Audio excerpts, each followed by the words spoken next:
তাড়াতাড়ি করো ভাই। এই তো গোপাল দাদা, এই তো খানিকক্ষণের মধ্যেই সব শস্য ওই বস্তাবন্দি হয়ে যাবে। খুব ভালো কথা। তাহলে কাল সকাল সকালই সব বস্তা গরুর গাড়িতে চাপিয়ে মুর্শিদাবাদে নবাবের কাছে পাঠিয়ে দেওয়া যাবে। আচ্ছা ভাই, চাল ডালগুলো সব ভালো করে ঝাড়া বাছা করে নিয়েছো তো? দেখো যেন কোনো শস্যের সাথে আবার কাঁকড় মাটি না মিশে যায়। তুমি নিশ্চিন্তে থাকতে পারো, সব একেবারে ঝাড়া বাছা। তা কাজ তো প্রায় মিটে এলো দেখছি। আমি তাহলে এখন গিয়ে মহারাজকে খবরটা দিয়ে আসি। হ্যাঁ হ্যাঁ হ্যাঁ, তুমি নিশ্চিন্তে যেতে পারো।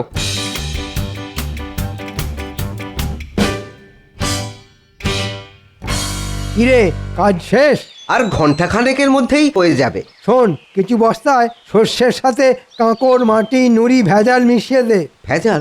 ভেজাল মেশাবো কেন? তাতে কিছু শস্য বেঁচে যাবে, আর বেঁচে যাওয়া শস্যগুলো আমার বাড়িতে পাঠিয়ে দিবি। দেখো বোকার মতো কেমন দাঁড়িয়ে আছে দেখো। আরে এর জন্যে তোরা বকশিস পাবি। কিন্তু গোপাল দাদা যে বললো। আরে রাখ তোদের গোপাল দাদার কথা। সে ধর্মপুত্র যুধিষ্ঠির হতে পারে, কিন্তু তোদেরও তো বাড়তি কিছু পয়সা দরকার। না না, এরকম খারাপ কাজ আমরা করতে পারবো না। ভালো কথা বললাম, কানে গেল না? তোরা সকলে দেখছি খুব গোপাল দাদার ভক্ত হয়ে উঠেছিস। তাহলে মোট বাড়তি রোজগারের সুযোগকেও যখন হাতছাড়া করলি, তখন ওই বাঁধা মজুরিতেই খেটে মর যত সব।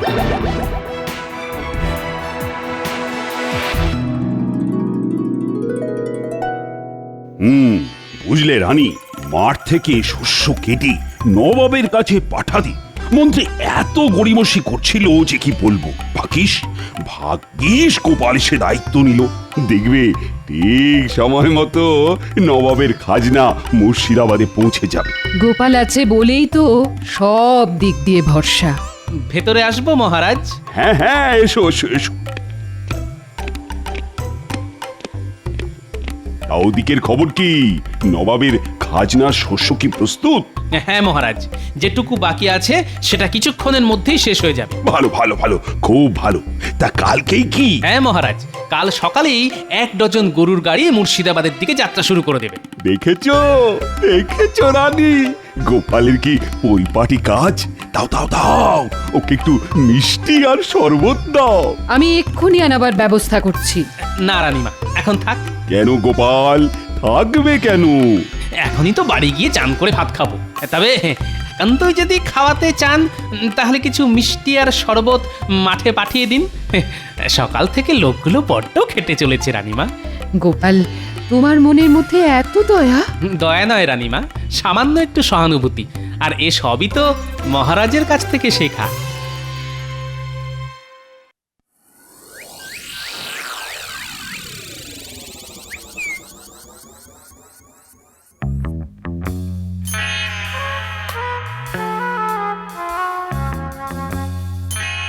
ভেবেছিলাম বস্তায় ভেজাল মিশিয়ে দিয়ে কিছু বাড়তি রোজগার করব, কিন্তু ওই পেট মোটাটার জন্যে আমার সে বাড়া ভাতে ছাই পড়ে গেল।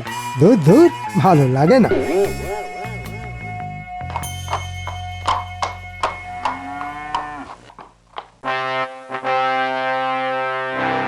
বল কি উজির, খাজনা এসে গেছে? হ্যাঁ হ্যাঁ হ্যাঁ হুজুর, এই ফাঁকে নিজের ঢাক নিজেই একটু বাজিয়ে নি। আসবেন না কেন হুজুর? আসলে খাম্বাজ রাজ আর কৃষ্ণচন্দ্রকে এমন ভয় দেখিয়েছিলাম না। ভয় দেখিয়েছিলে? দারুণ ভয় দেখিয়েছিলাম। স্পষ্ট ভাষায় জানিয়ে দিয়েছিলাম যে নির্দিষ্ট সময়ের মধ্যে খাজনা না এসে পৌঁছলে মোটা রকমের জরিমানা করা হবে। বাবা বাবা বাবা বাবা, বহুত খুব বহুত খুব বহুত খুব। এই না হলে আমার উজির। হ্যাঁ তা উজির, ওই তুই সব চাল ডালগুলো রেখেছো কোথায়? আমাদের সব থেকে বড় ভাড়ারে। নিজের চোখে যদি একবার দেখতেন দিল, তাহলে একেবারে খুশ হয়ে যেত আপনার। আহা, কত বস্তা কত বস্তা। তাহলে চলো একটু দিল খুশ করে আসা যাক। যাবেন? হ্যাঁ, ভাড়ারে গিয়ে বস্তাগুলো একবার নিজের চোখে দেখে আসা যাক। তাই চলুন জাহাপানা।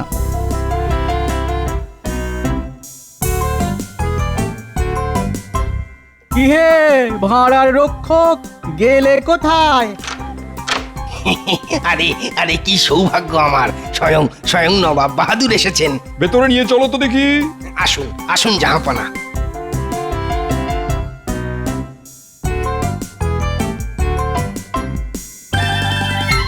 বাবা বাবা বাবা, চমৎকার সাজিয়ে রেখেছো দেখছি। সে তো রেখেছি, কিন্তু কিন্তু একটু গোলমাল ধরা পড়েছে হুজুর। গোলমাল? কিসের গোলমাল?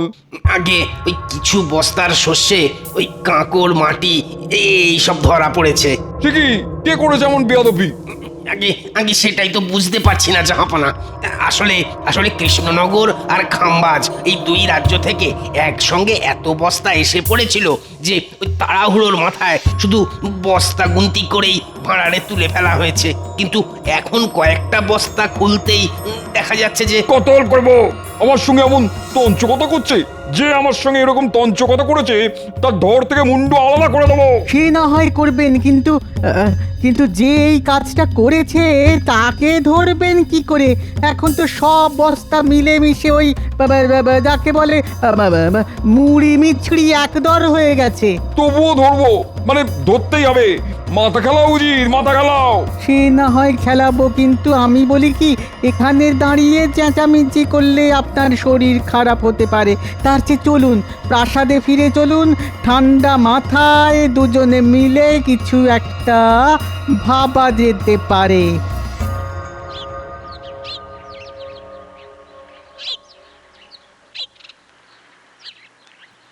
কি গোপাল, বাজার হয়ে গেল? আগে হ্যাঁ, হাতের থলিটা তো দেখছি বড্ড ছোট, তা কি কিনলে? ওই তো কটা আলু, একটা পুঁচকে বেগুন, সামান্য লাউ শাক আর কুচো মাছ। আমার কিন্তু এত কমে আবার হয় না। আমার রোজ গোটা মাছ চাই, টাটকা আনাজপাতি চাই। আসলে আমি তো আর তুমি নই। হ্যাঁ সে তো জানি, আর সেই জন্যই তো ওই বাঁ হাতের বাড়তি রোজগারের জন্য সারাক্ষণ ছোক ছোক করেন।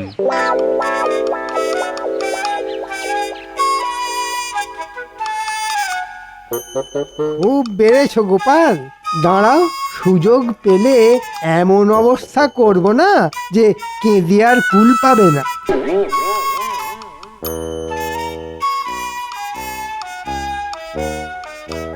কি হলো উজির, মাথা থেকে কিছু বের হলো?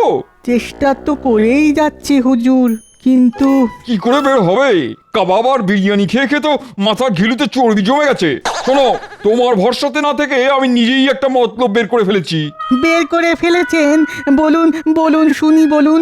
না, এখন কিছু বলবো না, তবে কৃষ্ণচন্দ্র আর খাম্বাজ রাজাকে খবর পাঠাও। আমি যা বলবো তাদের সামনেই বলবো। ঠিক আছে।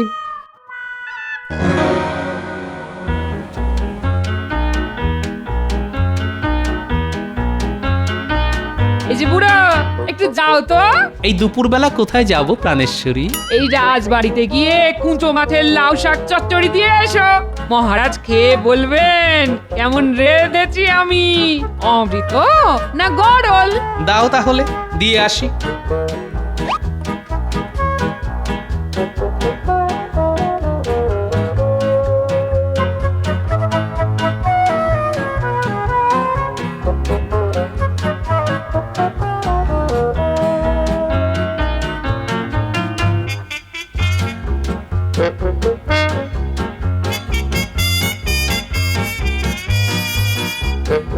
মহারাজ।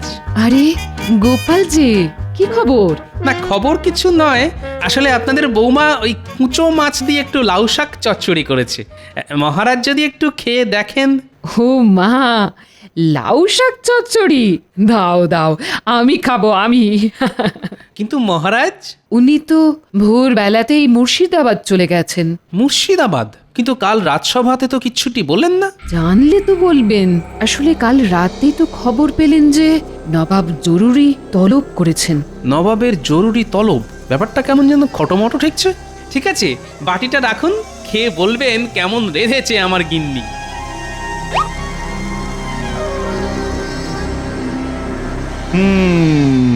তোমরা দুজনেই নির্দিষ্ট সময়ের মধ্যে খাজনা বাবদ অনেক ধান চাল পাঠিয়েছো, এর জন্য আমি খুব খুশি। আগে আপনাকে খুশি করাই তো আমার কর্তব্য। কিন্তু তার মধ্যে অনেক বস্তায় ভেজাল আছে। মানে অনেক বস্তাতে ধান চালের সঙ্গে কাঁকড় মাটি আর নুড়ি মেশানো আছে। সে কি? আমি কিন্তু কোনো ভেজাল বস্তা পাঠাইনি হুজুর। আমিও পাঠাইনি। দুজনেই যদি না পাঠাও তাহলে পাঠালো কে? ভূতে? বলুন বলুন বলুন, কে পাঠালো বলুন? ভূতে? সেটা কি করে বলি বলুন তো? এখন সব বস্তা মিলেমিশে গেছে, তাই আসল অপরাধী যে কে সেটা বোঝা যাচ্ছে না। তবে আপনাদের মধ্যে একজন তো পাঠিয়েছেই। তোমরা যদি নিজেদের দোষ স্বীকার করে নাও তাহলে শাস্তি কমে যাবে, আর অস্বীকার করলে কি যে হবে সেটা তোমরা কল্পনাও করতে পারছো না। জানতাম তোমরা নিজের মুখে কেউ দোষ স্বীকার করবে না, তাই আমি এক গুণিনের কাছে গিয়েছিলাম। তিনি আমাকে 2খানা গাছের বীজ দিয়েছেন, আর সেই বীজ এখন আমি তোমাদের দেবো। গাছের বীজ নিয়ে কি করব জাহাপানা? তবে পুঁতবে। গুণিন বলেছেন যার মনের মধ্যে পাপ আছে, মানে যে বস্তায় কাকড় মিশিয়েছে, এই বীজ থেকে কখনোই গাছ বের করতে পারবে না। আর যে নির্দোষ, একমাত্র তার বীজ থেকেই গাছ বের হবে। উজির, আদেশ করুন জাহাপানা। ওদের একটা করে বীজ দিয়ে নিজেদের রাজ্যে পাঠিয়ে দাও। আমি এক্ষুনি দুজনের হাতে 2টো বীজ ধরিয়ে দিয়ে যাবার রাস্তাটা দেখিয়ে দিচ্ছি। আর ওদের বলে দিও ঠিক 1 মাস বাদে টপ শুদ্ধ গাছ এনে আমায় দেখাতে হবে। গাছ দেখাতে পারলে বেঁচে গেল, আর না দেখালে মৃত্যু।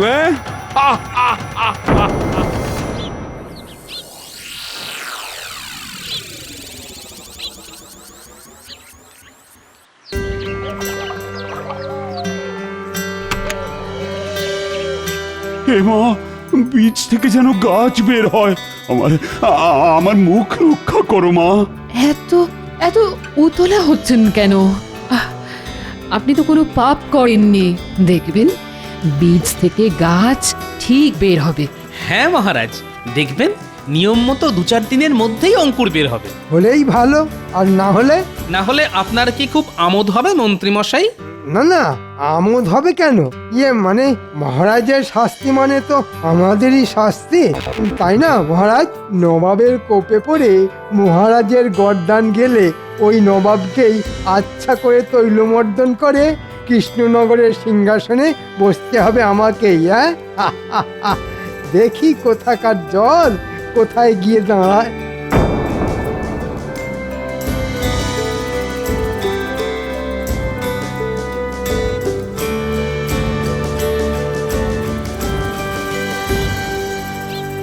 মহারাজ, আমাদের ডেকেছেন? আর ডেকেছেন? আমার তো সর্বনাশ হয়ে গেছে মন্ত্রী। 15 দিন হয়ে গেল। দেখো দেখো, এখনো বীজ থেকে অঙ্কুর বের হয়নি। তাই তো, এটা তো বড় চিন্তার কথা। এই মৌকায় গোপালকে পেঁচে ফেলতে হবে। আচ্ছা গোপাল, এবার তো বস্তা ভরার দায়িত্বে ছিলে তুমি। সত্যি করে বলো তো, তুমি আবার চালে ডালে কাঁকড় মিশিয়ে দাওনি তো? কি বলছেন আপনি? আরে চালে ডালে আমি কেন কাকড় মেশাতে যাব? না মানে মানুষের মন তো, হয়তো লোভে পড়ে এমনটা করে ফেলেছো। এটা করে আমার লাভ? এ তো খুব সোজা অঙ্ক। মানে যতখানি কাঁকড় মেশালে ততখানি চাল ডাল নিয়ে গিয়ে ঘরে তুলে ফেললে। বাজে কথা মহারাজ, বিশ্বাস করুন এমন কাজ আমি করিনি মহারাজ। তাহলে 15 দিন কেটে যাবার পরও বীজ থেকে অঙ্কুর বের হচ্ছে না কেন? কেমন দিলাম গোপাল? সেদিন বাজারে আমার বাহাতের বাড়তি রোজগার করা নিয়ে অনেক কথা শুনিয়েছিলে। এবার ঠেলা সামলাও। কি হলো গোপাল, তুমি তো এত কথা বলো, তা এখন চুপ করে আছো কেন? আমার মনে হয় বীজটা নিষ্ফলা, মানে বন্ধা। এই বীজ থেকে গাছ হবে না মহারাজ। কে আমার বীজ বিশারদ এলেন রে? অমনি ফট করে বলে দিলেন এটা নিষ্ফলা বন্ধা বীজ। বলি, বীজ আবার কখনো বন্ধা হয় নাকি? হয় মন্ত্রী মশাই, বীজকে নুন জলে 2-1 দিন ভিজিয়ে রাখলেই বীজ বন্ধা হয়ে যায়। নবাবের আর খেয়ে দে কাজ নেই, তিনি এত সব করতে যাবেন। আর তিনি এসব করতে যাবেনি বা কেন? হয়তো তার অন্য কোনো উদ্দেশ্য আছে। আর একটাও বাজে কথা নয়, আমি বেশ বুঝতে পেরেছি। এইসব কুকাজের মূলে হচ্ছে তুমি। উফ, আমার না মাথার চুল ছিঁড়তে ইচ্ছা করছে। কেন যে তোমার মতো একটা জোচ্চোরের হাতে আমি এই দায়িত্ব দিয়েছিলাম। মহারাজ, আমি এখনো বলছি আমি নির্দোষ। আবার কোথা? যাও যাও, এই মুহূর্তে দূর হয়ে যাও আমার চোখের সামনে থেকে। কি হলো, মহারাজের কথা তোমার কানে গেল না? যাও, চলে যাও। আর যাবার আগে শুনে যাও, আমি কিন্তু তোমায় সঙ্গে করে মুর্শিদাবাদে নিয়ে যাব। নবাবকে বলে যথাযথ শাস্তির ব্যবস্থা করব তোমার। যাও যাও। দেখলেন তো মহারাজ, আমার কিঞ্চিত দেরি হচ্ছিল বলে কার হাতে তুলে দিয়েছিলেন এত বড় দায়িত্ব। কি হলো মহারাজ, কিছু বলুন।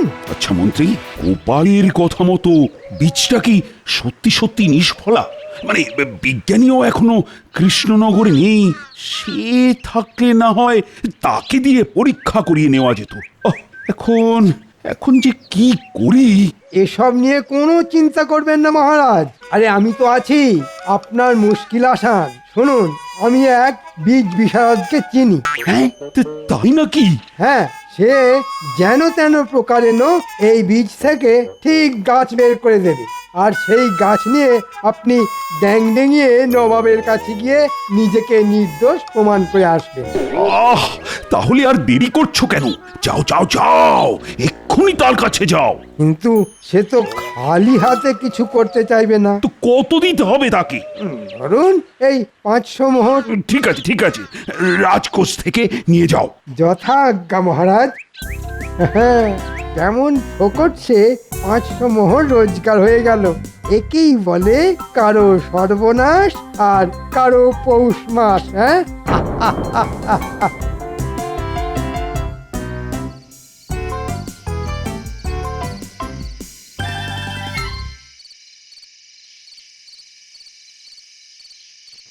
ভেতরে আসবো রানীমা? হ্যাঁ হ্যাঁ, এসো। আচ্ছা গোপাল, এসব কি শুনছি? তুমি নাকি? বিশ্বাস করুন রানীমা, আমি নির্দোষ। ওই মন্ত্রীর কথা শুনে সেটা আমিও বুঝতে পেরেছি, কিন্তু উপায়? আমি মহারাজকেও বলেছি, এখন আপনাকেও বলছি, নবাব কোনো বন্ধা বীজ দিয়ে মহারাজের সততা পরীক্ষা করতে চাইছেন।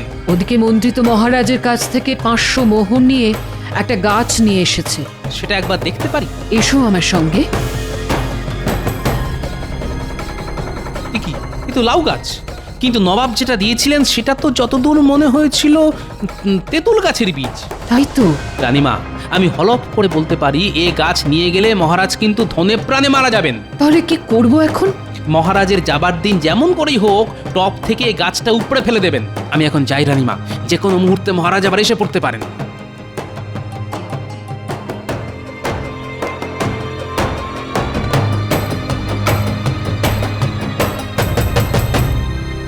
আসছি তাহলে রানী। সাবধানে যাবেন। কেন সাবধান কেন? আর তো বিপদের কোনো ভয় নেই। গোপাল আমার সাথে শত্রুতা করলেও মন্ত্রী তো আসল কাজটা করেই দিয়েছে। আমার টবে শুধু বীজ থেকে অঙ্কুরি বের হয়নি, লাউ গাছ যে লাখ লাখ লাখ লাখ করে বেড়ে উঠেছে। নবাব দেখবেন আর নির্দোষ বলে আমায় ছেড়ে দেবেন। কি আমার গাছ? হায় হায় হায়, এ তো টপ থেকে কেউ উপড়ে নিয়ে চলে গেছে। এখন এখন আমি কি করব? মন্ত্রী, ও মন্ত্রী, দেখো দেখো দেখো, টব আছে, গাছ নেই। তাই তো, কে করলো? কি করে বলবো? তাহলে কি হবে? কি আর হবে, আমার গর্দানটাই যাবে। তাতে আমার ভালো হবে, তোমার গর্দান গেলে রাজা হব আমি। হ্যাঁ, আমি বলছি যা হয়েছে তাতে হয়তো আপনার আমার সকলের ভালোই হবে। যান, ওই খালি টব হাতে করে নবাবের কাছে যান।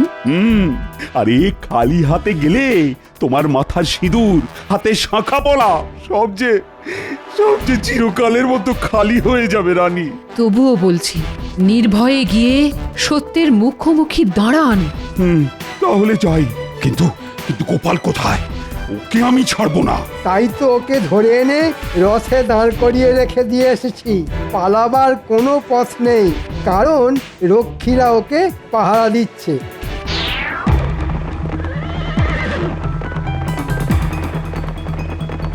গোপাল, আজই মনে হচ্ছে তোমার শেষ দিন, কারণ আমার ঘাড়ে দোষ এসে পড়লে আমি কিন্তু সব দোষ তোমার ঘাড়ে চাপিয়ে দেব। যথাজ্ঞা মহারাজ। তবে একটা কথা, যা ঘটেছে সেটাই বলবেন, কারণ চিরকাল সত্যেরই জয় হয় মহারাজ। এই তুমি থামাতা।